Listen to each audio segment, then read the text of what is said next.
Aujourd'hui, nous allons parler de l'une des leçons les plus puissantes que tu peux apprendre, le karma. Oui, ce principe universel qui nous enseigne que tout ce que nous faisons, bon ou mauvais, finit par nous revenir tôt ou tard. Dans cette vidéo, je veux que tu te concentres sur une leçon très particulière du karma. Celui qui t'a trahi sera trahi. As-tu déjà été trahi? Si c'est le cas, cette vidéo est pour toi, car tu comprendras pourquoi tu n'as pas besoin de chercher la vengeance et comment le karma, de manière silencieuse et juste, fera son travail. Ce que tu vas découvrir aujourd'hui va au-delà des leçons habituelles sur le karma. Ici, tu n'apprendras pas seulement à libérer le ressentiment et la douleur de la trahison, mais tu comprendras également comment ce principe fonctionne dans la vie de ceux qui t'ont blessé. Mais ce n'est pas tout. Je vais également t'expliquer comment tu peux utiliser cette leçon à ton avantage pour te libérer émotionnellement et avancer vers un état de paix intérieure. Alors, reste jusqu'à la fin, car je te promets que tu sortiras d'ici avec une nouvelle perspective, une vision renouvelée et plus puissante du karma. Maintenant, la première promesse que je veux te faire est simple. Si tu restes et que tu prêtes attention à ce que je vais te dire, non seulement tu apprendras à gérer la trahison de manière à en sortir plus fort, mais tu te rendras aussi compte que celui qui t'a trahi recevra exactement ce qu'il mérite, même si tu ne fais absolument rien. Incroyable, non? Eh bien, sois attentif, car ce que je vais te dire change tout. Commençons par comprendre ce que signifie vraiment la trahison. La trahison n'est pas seulement un acte de déloyauté, elle va bien plus loin. Elle affecte directement notre cœur, notre confiance et surtout notre capacité à croire aux autres. Et même si tu ressens qu'il n'y a pas de justice à ce moment-là, il y a une chose importante que tu dois te rappeler. L'univers n'oublie pas. Il est possible qu'au moment de la trahison, tu ne vois pas comment le karma agit, mais je te garantis qu'il est là, silencieux, attendant le bon moment pour faire son coup. En fait, la science a étudié comment l'être humain traite la trahison et le karma. Des psychologues comme Caron parlaient de l'ombre, cette partie cachée de notre psyché que nous avons tous, où nous gardons nos peurs, nos traumatismes et nos secrets. Selon Jung, souvent ceux qui nous trahissent agissent depuis leur propre ombre, projetant sur nous leurs peurs et leurs insécurités. Et que se passe-t-il lorsque nous n'affrontons pas notre ombre? Exactement. Elle se manifeste dans notre vie encore et encore, jusqu'à ce que nous apprenions la leçon. Ainsi, quand quelqu'un te trahit, il montre en réalité sa propre douleur interne, son ombre. Et c'est là que le karma entre en action. Et que disent d'autres experts à propos du karma? Erich Fromm, par exemple, affirmait que l'amour et le respect envers les autres sont fondamentaux pour vivre en harmonie. Ceux qui rompent ce principe en trahissant les autres se retrouvent inévitablement face à une vie pleine de conflits et de chaos. Et voici l'une des vérités les plus dures. La trahison n'est pas un acte qui reste impuni, ni émotionnellement, ni spirituellement. Celui qui t'a trahi finira tôt ou tard par ressentir dans sa propre chair ce que c'est d'être trahi. Et ce n'est pas seulement moi qui le dis. Il existe des études psychologiques qui confirment que les personnes qui vivent dans la rancune ou qui trahissent les autres finissent par attirer la même douleur qu'elles ont causée. Mais que peux-tu faire, te demandes-tu? Comment puis-je cesser de souffrir à cause de cette trahison? Et c'est là qu'entre en jeu la deuxième promesse de cette vidéo. Lorsque tu comprendras comment fonctionne le karma, tu te rendras compte que la meilleure réponse à la trahison est de ne rien faire. Oui, comme tu l'as entendu, ne fais rien. Ne cherche pas la vengeance. Ne tente pas de donner à l'autre ce qu'il mérite, car le karma s'en chargera. Ton seul travail est d'apprendre la leçon, de laisser cette douleur partir et de continuer ta vie. Et crois-moi, celui qui t'a trahi devra faire face à ses propres démons. Souviens-toi de cette phrase qui changera ta façon de tout voir. Celui qui t'a trahi sera trahi. Et quand cette personne sera dans cette situation, tu seras en paix, déjà loin de tout ce drame. Maintenant, plongeons dans ce que la psychologie dit à propos de la manière de faire face à ce genre de situation. Continuons à approfondir ce que les grands esprits de la psychologie nous ont enseigné sur les dynamiques de la trahison et du karma. Freud, le père de la psychanalyse, avait une vision intéressante du comportement humain. Selon lui, les personnes qui trahissent agissent à partir d'impulsions inconscientes qu'elles ne comprennent même pas totalement. Freud parlait du moi, du ça et du surmoi, trois parties fondamentales de notre esprit. Quand quelqu'un te trahit, il est fort probable qu'il agisse depuis son ça, cette partie instinctive et primitive qui cherche à satisfaire ses désirs sans se soucier du mal qu'il peut causer. Cet acte de trahison, mu par des impulsions inconscientes, crée un conflit interne chez la personne qui trahit. Le surmoi, qui est la partie morale de notre esprit, réclamera tôt ou tard des comptes. Et c'est là que le karma commence à réclamer sa dette. Comme le disait Freud, personne n'échappe à ses propres pensées et actions. Et tout ce que nous faisons a des conséquences, même si nous n'en sommes pas conscients sur le moment. Alfred Adler, un autre grand psychologue, nous parle du besoin d'appartenance et de la lutte pour la supériorité comme deux des forces qui poussent les êtres humains. Les personnes qui trahissent le font souvent parce qu'elles se sentent inférieures ou instables et cherchent à gagner une sorte de pouvoir ou de contrôle sur les autres. Mais c'est ici que le karma joue son rôle. Le pouvoir qu'une personne acquiert en trahissant les autres est un pouvoir faux, éphémère. Adler croyait que le véritable pouvoir vient de la coopération et de la communauté, non de la manipulation ou de la trahison. Voici quelque chose que tu oublies et qui va changer ta façon de voir les choses. La trahison est un acte de faiblesse, pas de force. Celui qui t'a trahi ne l'a pas fait, parce qu'il était plus fort ou plus astucieux que toi, mais parce qu'il était incapable de faire face à ses propres peurs et insécurités. Et, comme tout acte basé sur la faiblesse, ce comportement se retourne inévitablement contre celui qui l'exécute. Ce n'est qu'une question de temps. Passons à un autre point crucial abordé dans la psychologie contemporaine. Les personnes qui trahissent tombent souvent dans ce que les psychologues appellent la dissonance cognitive.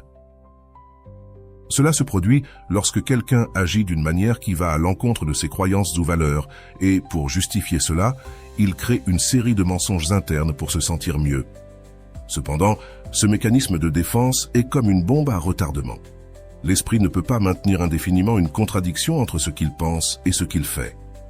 C'est là que le karma intervient. Les personnes qui trahissent commencent à ressentir de l'anxiété, de la culpabilité et de la peur, car au fond, elles savent que ce qu'elles ont fait est mal. L'une des plus grandes erreurs que tu commets lorsque tu es trahi est de penser qu'il n'y a pas de justice. Mais attention, car ce que je vais te dire change tout. La justice du karma n'est pas toujours visible à première vue, mais elle est toujours présente. Les psychologues ont découvert que le remords et le sentiment de culpabilité sont certains des punitions les plus sévères qu'une personne puisse affronter, et cette punition est auto-imposée. Elle n'a pas besoin que tu fasses quoi que ce soit. Les personnes qui trahissent finissent par se retrouver piégées dans leur propre souffrance. Regarde ce qu'en dit un autre psychologue spécialisé dans les relations humaines.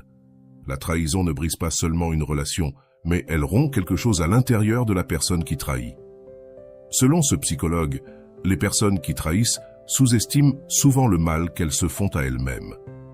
Dans le processus, elles peuvent gagner quelque chose de manière momentanée, que ce soit du pouvoir, de l'argent ou du plaisir. Mais à long terme, cet acte de trahison laisse une marque profonde dans leur psyché. La trahison engendre une blessure qui n'est pas facile à guérir, et c'est le karma en action. Une autre figure importante qui mérite d'être mentionnée est Viktor Frankl, un psychiatre qui a survécu à l'Holocauste. Frankl parlait de l'importance de trouver un sens, même dans les situations les plus difficiles. Lorsque quelqu'un te trahit, il est facile de tomber dans le ressentiment. Mais ce que Frankl te dirait, c'est de trouver un but plus élevé dans cette expérience. Le karma te dit de t'éloigner des personnes toxiques et de te concentrer sur ta propre croissance personnelle. La trahison peut être douloureuse, mais c'est aussi une opportunité pour découvrir qui tu es et où tu veux aller. Pense à cela un instant. Que se passerait-il si, au lieu de te concentrer sur la douleur de la trahison, tu te concentrais sur ce que tu peux apprendre de cette expérience? Si tu suis le conseil de Frankl, tu réaliseras que le véritable pouvoir ne réside pas dans la vengeance, mais dans la capacité de pardonner et de lâcher prise. Et ne te méprends pas. Lâcher prise ne signifie pas accepter ce qu'on t'a fait. Cela signifie arrêter de porter ce poids émotionnel qui t'empêche d'avancer. Et pendant que tu avances, le karma s'occupera du reste. Il est important que tu te souviennes que le karma n'est pas seulement une question de punition ou de vengeance. Il agit aussi en toi.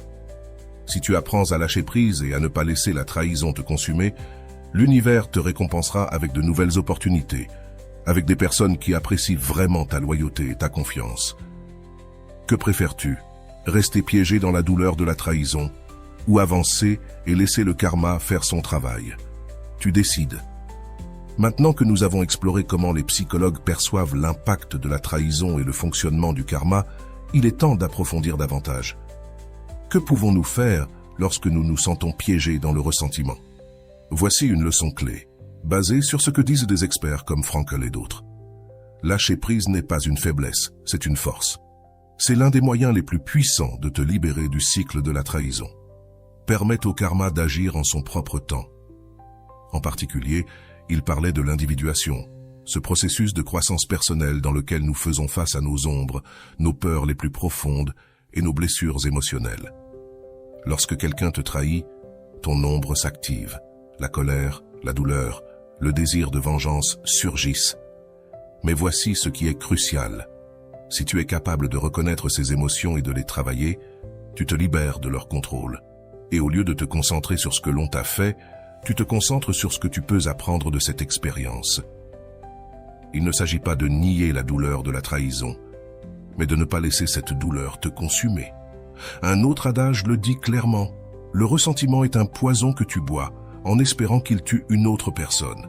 Mais fais attention, car ce que je vais te dire change tout. Le ressentiment n'affecte pas la personne qui t'a trahi. Il t'affecte toi. Pendant que tu es enfermé dans ces pensées négatives, l'autre personne poursuit sa vie. Alors, pourquoi lui donner ce pouvoir? Lâcher prise n'est pas pardonner dans le sens d'accepter ce qui s'est passé, mais se libérer du fardeau qui t'empêche d'avancer. Souviens-toi que le karma n'oublie pas, et lorsque quelqu'un agit mal, tôt ou tard, l'univers se chargera de lui rendre ce qu'il a semé. Je vais te donner un exemple très clair. Il y a des personnes qui, après avoir trahi, commencent à vivre une vie pleine de chaos, des relations qui ne fonctionnent pas, des problèmes de santé, des échecs professionnels. Ce n'est pas une coïncidence, c'est le karma qui se manifeste de manière que nous ne voyons souvent pas à première vue. Alors ne t'inquiète pas pour ce qui va arriver à celui qui t'a trahi, le karma s'en chargera. Je veux que tu penses à cela. Combien de fois as-tu vu des personnes trahir, que ce soit dans des relations ou au travail? Au début, il semble qu'elles s'en sortent, mais avec le temps, les choses commencent à s'effondrer. Ce qui semblait être une victoire à un moment donné devient une défaite silencieuse. C'est ce que nous appelons l'effet boomerang du karma. Et même si tu ne le vois pas immédiatement, l'énergie que quelqu'un projette, qu'elle soit positive ou négative, revient toujours à cette personne.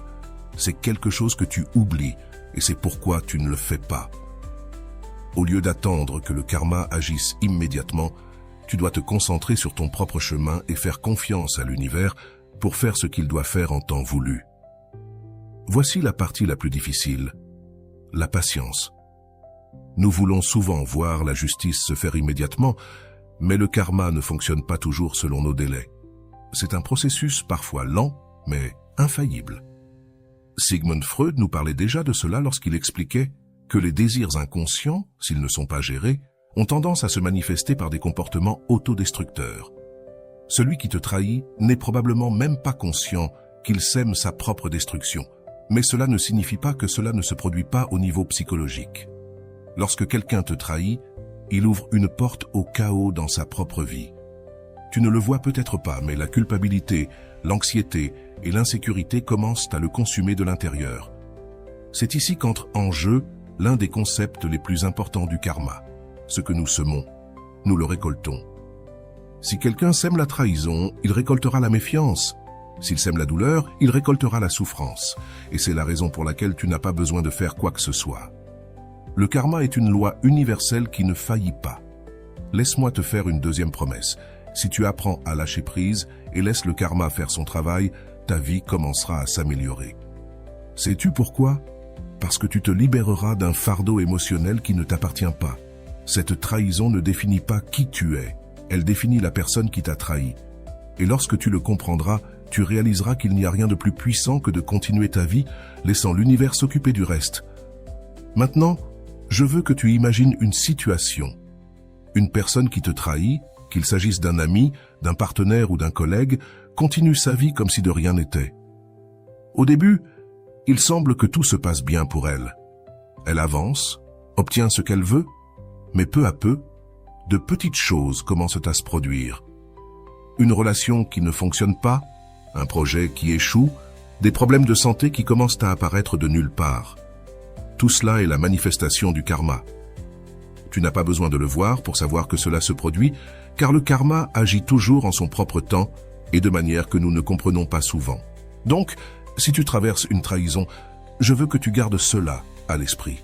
La justice viendra, même si tu ne la vois pas immédiatement. En attendant, ta seule tâche est d'apprendre la leçon, de lâcher le ressentiment et de continuer ta vie.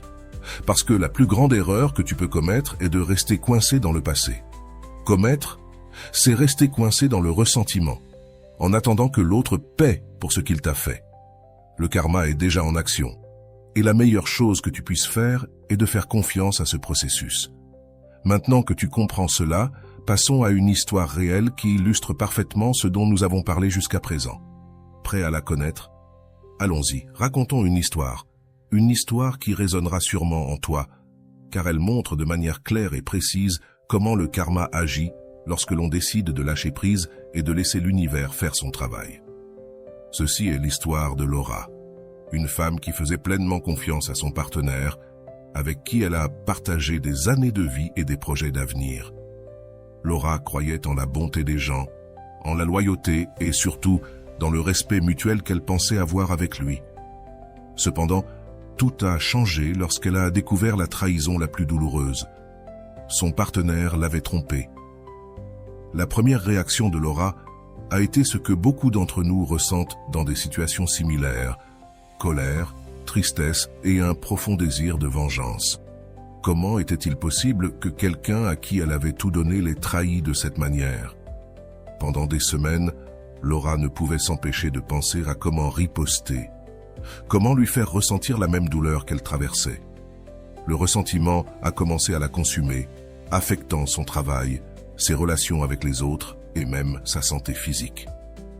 Mais un jour, alors qu'elle parlait avec une amie de confiance, celle-ci lui a donné un conseil qui a changé sa vie. « Tu n'as rien à faire, le karma est déjà en route. » Au début, Laura ne voulait pas écouter. Comment pouvait-elle rester les bras croisés pendant que son ex continuait sa vie sans subir de conséquences? Cependant, quelque chose dans ces mots a résonné en elle. Peut-être, juste peut-être, la vengeance n'était pas la solution. Peut-être que l'univers avait déjà un plan en marche et que sa seule tâche était de lâcher cette douleur et de passer à autre chose. Laura a pris une décision difficile mais puissante. Elle a décidé de lâcher prise. Elle n'a pas cherché à se venger, n'a rien fait pour nuire à son ex-partenaire ni à son ancien ami. Elle s'est simplement concentrée sur la guérison de ses propres blessures, sur la reconstruction de sa vie et sur le fait de s'entourer de personnes qui l'appréciaient vraiment. Elle a commencé à pratiquer l'auto-soin, à prendre du temps pour elle-même et à se concentrer sur ses objectifs personnels. Peu à peu, elle a commencé à ressentir une paix qu'elle n'avait pas connue depuis longtemps. Et pendant ce temps, sans qu'elle le sache, le karma agissait en arrière-plan. Quelques mois plus tard, Laura a appris quelque chose qui l'a surprise, mais qui ne lui a procuré ni joie ni vengeance, juste une confirmation de ce qu'elle savait déjà. La relation entre son ex-partenaire et son ami s'était effondrée. Ce qui avait commencé comme une aventure secrète s'est terminé par de la méfiance, des disputes constantes et une rupture douloureuse pour les deux. Les mensonges et la trahison qu'ils avaient semés entre eux les avaient désormais détruits. Laura n'avait rien eu à faire. Le karma a simplement fait son travail. C'est un exemple clair de la manière dont le karma agit. Lorsque tu choisis de lâcher prise, au lieu de gaspiller ton énergie à te venger ou à essayer de forcer une justice immédiate, tu permets à l'univers de prendre le contrôle. En lâchant le ressentiment et en te concentrant sur ton propre bien-être, Laura a non seulement évité plus de douleur pour elle-même, mais elle a aussi permis à la justice karmique de suivre son cours naturel. Mais voici ce qui est le plus important dans l'histoire de Laura. Et c'est ce que je veux que tu retiennes aujourd'hui. Le karma n'agit pas seulement sur la personne qui te trahit, il agit aussi sur toi. En lâchant prise, Laura a non seulement vu comment son ex et son ami faisaient face aux conséquences de leurs actions, mais elle a également commencé à attirer des choses positives dans sa vie. De nouvelles opportunités sont apparues, elle a rencontré des personnes qui l'ont vraiment soutenue, et surtout, elle a retrouvé la paix qu'elle avait perdue. Tu vois comment fonctionne le karma? C'est un cycle. Il ne punit pas seulement ceux qui font du mal, il récompense aussi ceux qui choisissent d'avancer et de ne pas rester bloqués dans le ressentiment. Et maintenant, je te pose la question. Es-tu prêt ou prête à suivre le chemin de Laura, à lâcher cette douleur et à permettre au karma de faire son travail tout en te concentrant sur ce qui compte vraiment, ton bien-être? Cela peut être une décision difficile, mais je te promets que c'est la plus sage. Si tu restes coincé dans le ressentiment, tu prolongeras seulement ta propre souffrance. Mais si tu choisis de lâcher prise, tu ne te libères pas seulement de la douleur, tu t'ouvres également à un monde de nouvelles possibilités. Laura n'est pas une héroïne fictive, c'est une personne comme toi qui a décidé de changer son approche et de faire confiance à quelque chose de plus grand qu'elle-même. Et tu peux faire de même. Il ne s'agit pas d'être indifférent à la douleur que tu ressens, mais de reconnaître que le ressentiment n'est pas la solution. Lâcher prise est la voie à suivre, et le karma s'en chargera. Alors maintenant que tu as écouté cette histoire, je veux que tu te poses une question très importante. Que préfères-tu, rester coincé dans la douleur de la trahison ou lâcher prise et permettre au karma de faire son travail? Toi seul as la réponse, et souviens-toi, le karma agit toujours. Maintenant que tu connais l'histoire de Laura et comment le karma a agi de manière naturelle, il est temps de faire une analyse plus profonde de chacun des événements qu'elle a vécus. Cela ne t'aidera pas seulement à mieux comprendre comment fonctionne le karma dans des situations de trahison, mais aussi à réfléchir à ce que tu peux tirer de cette expérience pour gérer tes propres expériences de manière plus sage et consciente. Lorsque Laura a découvert la trahison, sa première réaction a été tout à fait normale. Colère, tristesse et un désir de vengeance. C'est le premier moment clé, le moment où les émotions prennent le contrôle et te poussent à agir de manière impulsive. C'est ici que beaucoup de gens commettent l'erreur de rechercher une revanche immédiate, car ils croient que c'est le seul moyen d'équilibrer la balance. Mais fais attention, car c'est quelque chose que tu oublies. La vengeance ne te rend pas la paix. Elle prolonge seulement le cycle de la douleur. À ce stade, Laura a fait quelque chose de crucial, quelque chose qui a changé le cours de son histoire. Elle a décidé de s'arrêter et de réfléchir avant d'agir. Ici entre en jeu l'importance de la pause. Lorsque tu sens que tout s'effondre, la réaction naturelle est de vouloir faire quelque chose immédiatement pour corriger l'injustice. Mais parfois, la bonne réponse est de ne rien faire. À ce moment-là, Laura s'est rendue compte que la vengeance ne la ferait pas se sentir mieux. C'est alors que la porte s'est ouverte pour que le karma commence à agir. La prochaine étape dans l'histoire de Laura a été de chercher le soutien d'une amie. Cela est essentiel car souvent, lorsque nous traversons une trahison, nous avons tendance à nous isoler. Nous croyons que personne d'autre ne peut comprendre ce que nous ressentons.